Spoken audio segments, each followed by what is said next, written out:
Саламатсыздарбы, урматтуу угармандар? Бүгүнкү чыгарылышта сиздер менен кайрадан амандашып турганыма абдан кубанычтамын.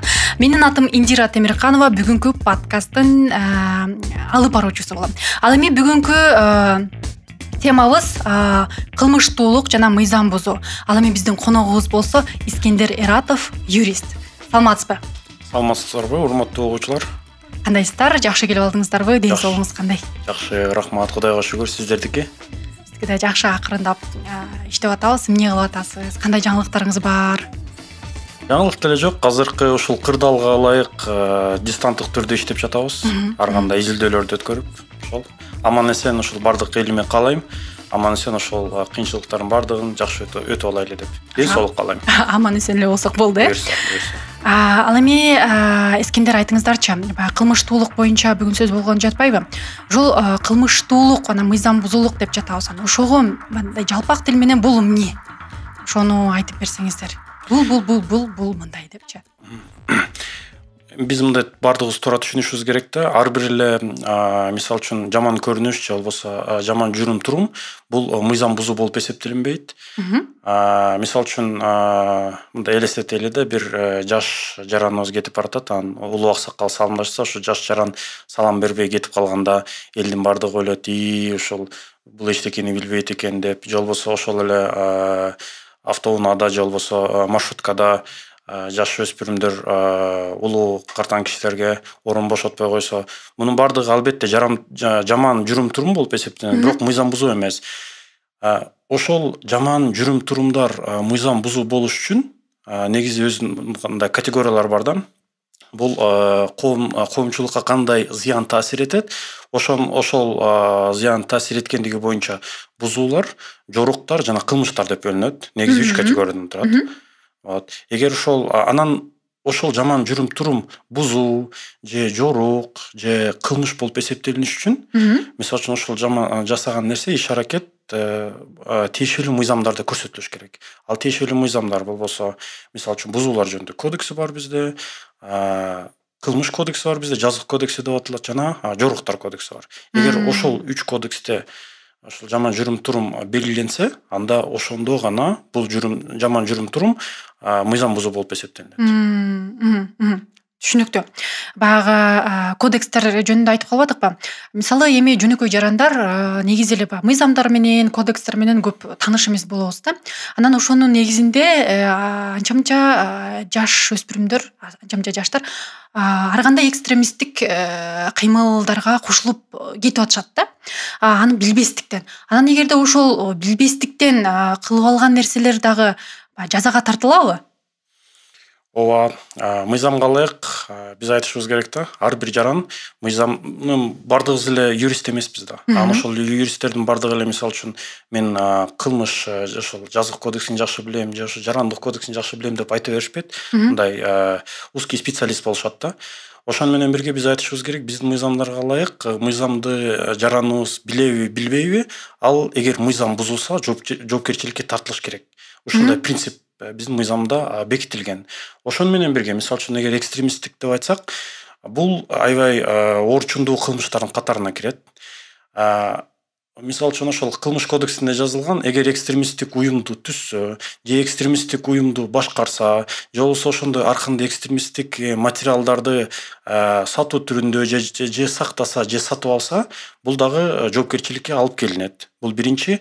Эгер ошол экстремисттик уюмдун катарында кандайдыр бир иш аракеттерге катышса дагы, бул дагы мыйзам тарабынан жоопкерчиликке ал жаран алып келиниш керек. Ошону менен бирге мыйзамда жазылып турат. Эгер ошол жөн эле ошол экстремисттик уюмдун иш аракеттерине катышса, бирок катышпай туруп өз ыктыяры менен укуктук органдарга келип, жок мен катышпайм деп туруп өзү келип укуктук органдарга жардам берсе, анда ал ошол кылмыш анын жазык жоопкерчилигинен бошотулат. Анан баягы сиз позитивдүү мисал келтирбедиңизби? Анан ошондойдун эле негативдүү мисалдары бар да. Боло берет деп кайдыгер караганда, мисалы, көрүп атат короосунда ошондой эмелер болуп жатканын, анча-мынча ыплас иштер болуп жатканын, элдер чогулуп жатканын же башка иштер болуп жатканынча, ошондой учурда кандай болот? Эгерде кайдыгерлик мамиле жасап, бул нерсеге жол берсе? Бул дагы аябай терс көрсөткүч. Бизде мындай и боло берет экен, мисалы үчүн тигил коңшум жасады аныкы боло берет экен деген бул туура эмес нерсе. Кайдыгерлик кылбаш керек. Анткени мен жогоруда айткандай, мыйзамды жараныбыз билеби билбейби, бирок эгер мыйзам бузулса, анда ал жоопкерчиликке тартылыш керек. Экинчиси, мыйзам бул бардыгыбызга бирдей. Мыйзам чыныгы бардыгыбызга бирдей, бирок албетте практика түрүндө караганыбызда кээ бир жерлерде мыйзам бузуулар ушул мындай тиешелүү органдар тарабынан да болушу мүмкүн.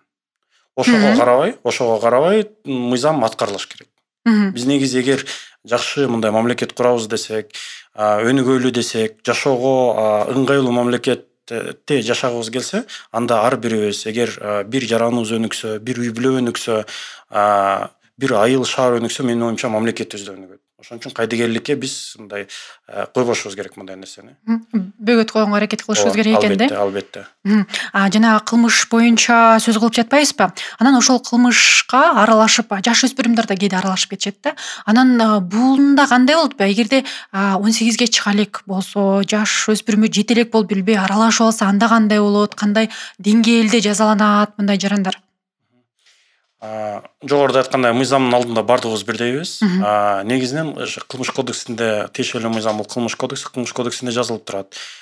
Жарандар 16 жашынан деп. Бул жалпы жаш курагы болуп эсептелинет. 18 жаштан дагы болгон беренелер бар, бирок эң оорчундуу баягында кылмыштар бул 14 жаштан. Мисалы үчүн эгер киши өлтүрүүгө 14 жаштан барса, ал жараныбыз жашы жете элек болсо, бирок 14кө чыкса, анда ал албетте кылмыш жоопкерчилигине, жазык жоопкерчилигине тартылат. Түшүнүктүү. Анан азыр мындай дагы көрүнүштөр болуп жатпайбы? Өзгөчө жаштар арасында да тилекке каршы мындай болуп жатат. Билип, же болбосо билбей, өз ыктыяры менен же болбосо бирөөлөргө азгырылып, башка өлкөлөргө барып согуш иштерине катышып кеткендер дагы жаштарыбыз болуп атат. Анан ал жаштарыбыз баягы кайра кайтып келгенде мекенге кайтып келгенде мыйзам түрүндө ал жаран жаза тартылабы? Ал кандай болот? Албетте, эгер башка мамлекетте кандайдыр бир согуш актыларына катышса, же болбосо даже мындай карап көрсөк, эгер ошондой террористтик акты даярдоого даярданса, жасаган жок. Ал чет өлкөдө Кыргыз Республикасынын жараны, бирок чет өлкөдө кандайдыр бир мындай негативдүү нерселер жасаган жок. Бирок террористтик актыга даярданып келип атат, ошо Кыргызстанда өткөрөм деп. Бирок ал тарапта да эчтеке жасаган жок. Бул биринчи. Анда дагы ал албетте Кыргызстанга келгенде Кыргызстандын мыйзамына ылайык ал жоопкерчиликке тартылат. Экинчиси, мисалы үчүн азыр биз билебиз, дүйнө жүзүндө кээ бир мамлекеттерде мындай абал оор, согуш болуп жатат кээ бир жерлерде. Ошол жерде катышкан биздин жарандарыбыз дагы албетте жоопкерчиликке тартылат мыйзам тарабынан. Кыргызстанга келгенде албетте тартылат. Бул мыйзам бузуу болуп эсептелинет. Түшүнүктүү. Бул сиз жогоруда белгилеп кетпедиңизби? Билсе дагы, билбесе дагы бул ишти аткарды. Ошол себептен ал баары бир жазага тартылат экен да. Албетте, ооба. Билсе дагы, билбесе дагы мыйзамды бузду, жазага тартылыш керек. Түшүнүктүү. Рахмат. Экстремисттик кыймыл аракеттер жөнүндө сөз кылдык. Эми мындай дагы көрүнүштөр болуп жатат. Барыбыз эле жумуш иштеп, кандай айтсам, жаныбызды багып, ушинтип келатабыз. Бирок кээ бир жерлерде тилекке каршы жумушка кирүү үчүн пара берилип, тууганчылык болуп кетеби же башка түрдө бирок пара берилип, анан жумуш кызматына алынгандар да болуп жатат да. Ошондой көрүнүшкө кандай деп жооп айтат элеңиз? Бул биздин мамлекет үчүн орчундуу маселелердин бири болуш керек. Бул коррупция деп аталганы. Биздин ар бирибиз жараныбыз өзүбүзгө аныктап алышыбыз керек да. Биринчи бир гана ушул пара алган эле жаран эмес, пара берген жаран дагы жоопкерчиликке тартылат. Анткени пара берүү дагы бул биздин мыйзамга ылайык мыйзам бузуу катары болуп эсептелинет. Ошондуктан пара берүү бул албетте зыян нерсе, бул кылмыш, бул мыйзам бузуу. Албетте мындай жаран жоопкерчиликке тартылат.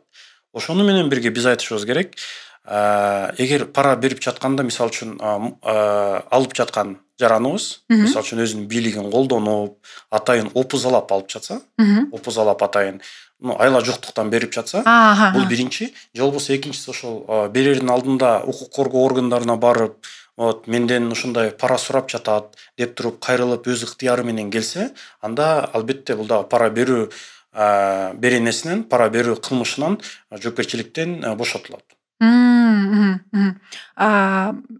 Бийлик өкүлдөрүнө же болбосо тергөө өкүлдөрүнө жардам берген кыймыл аракет болот турбайбы? Ооба, албетте. Түшүнүктүү. Мисалы пара берген, анан пара алган жөнүндө жарандар жөнүндө сүйлөшпөдүкпү? Эгерде ошол нерсени байкап калган жаран болсочу, эми бизде жаш өспүрүмдөр арасында неме деп коет го, бири бирин сатпайт, достор деп неме кылынат. Эгерде байкап калып, бирок унчукпай койсо бул кандай болот? Бул оор суроо, анткени буну мисалы үчүн кантип далилдеш керек да? Ушундай суроо болуп калды. Бирок негизинен эгер биз жогоруда айткандай мамлекетибизде мыйзамдарыбыз жакшы эле. Ошол мыйзамдар иш аракети жүзгө ашсын десек, мыйзамдардын баардыгы иштесин, мыйзамдын алдында баардыгыбыз бирдей десек, анан ар бир жараныбызда өзүнүн баягындай патриоттук сезим болуш керек. Мамлекетибизди өнүктүрөбүз десек, мындай көрүнүштөргө биз жол бербешибиз керек. Албетте бизде ыйгар укуктуу органдар бар. Ошол жакка кайрылып, ушул процессти токтотуш керек. Анткени азыр көрүп атабыз, ошол пара берип, пара алып, биздин мамлекетибиздин көп системалары алсыздап калды. Көп органдар алсыздап калды.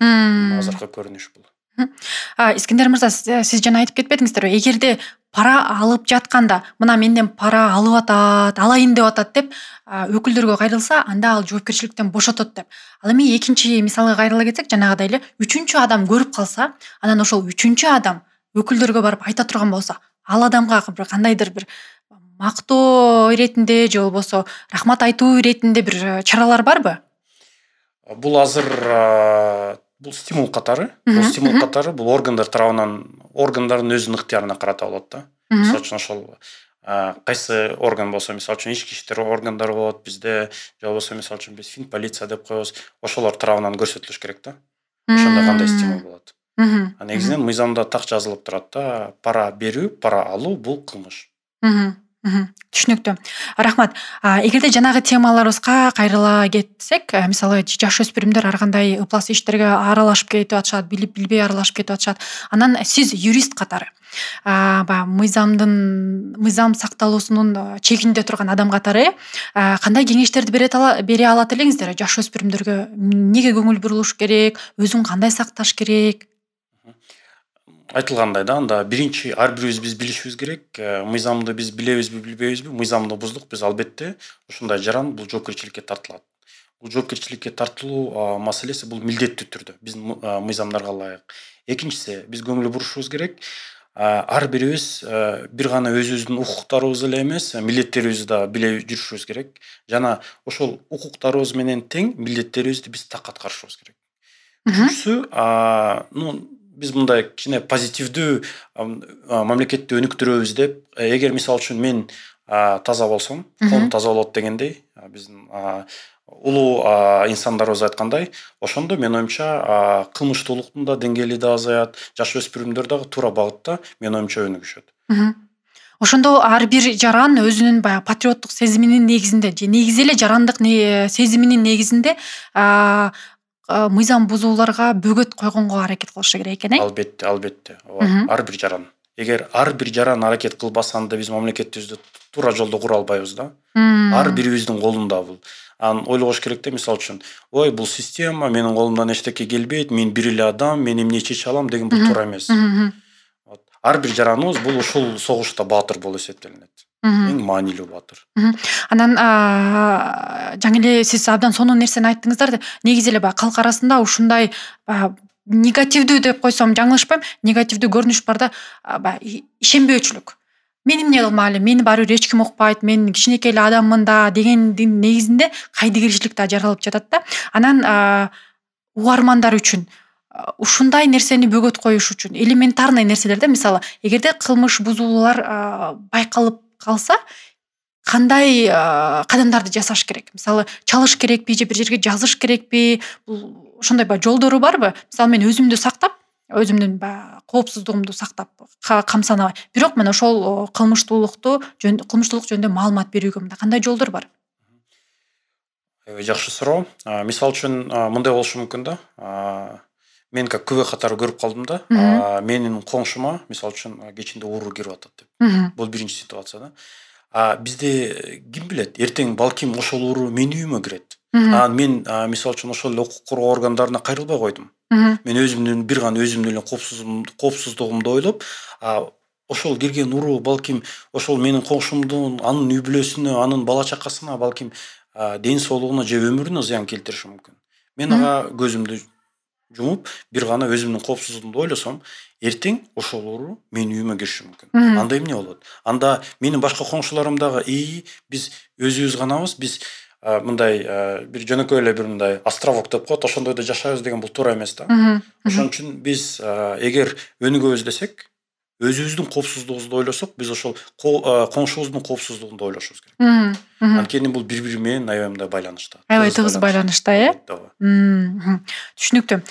Искендер мырза, сизге чоң рахмат. Абдан маңыздуу маек куруп бердиңиздер.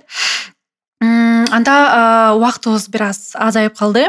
Тилекке каршы сизге сөзүбүздүн акырында, маегибиздин акырында эркин микрофон бергим келип жатат. Биздин жаштарга, угармандарыбызга кандай кайрылуу же болбосо каалоо тилек айтат элеңиздер? Бардыгыңыздарга урматтуу көрөрмандар, урматтуу угуучулар, эң биринчи орунда бул ден соолук каалайт элем. Ден соолук болсун биринчи орунда. Экинчи орунда биз ушундай өзүбүздүн багындай мындай позитивдүү, туура ой пикирлерде жүрөлү да. Менин оюмча, если оюбуз таза болсо, менин оюмча, ар бирибиздин оюбуз таза болсо, иш аракетибиз таза болсо, анда мамлекетибиз да, коомубуз да таза болот. Ошондуктан бардыгыбызга мен ийгилик каалайм.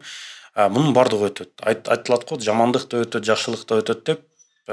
Негизинен бизде ошол жыйынтык, жакшы жыйынтыкка келели. Сиздерге рахмат чоң. Чоң рахмат, абдан чоң ыраазычылык билдирем. Урматтуу угармандар, теманы белгилей кете турган болсок, мыйзам бузуулар жана кылмыштуулук жөнүндө Искендер мырза бизге маек куруп берди.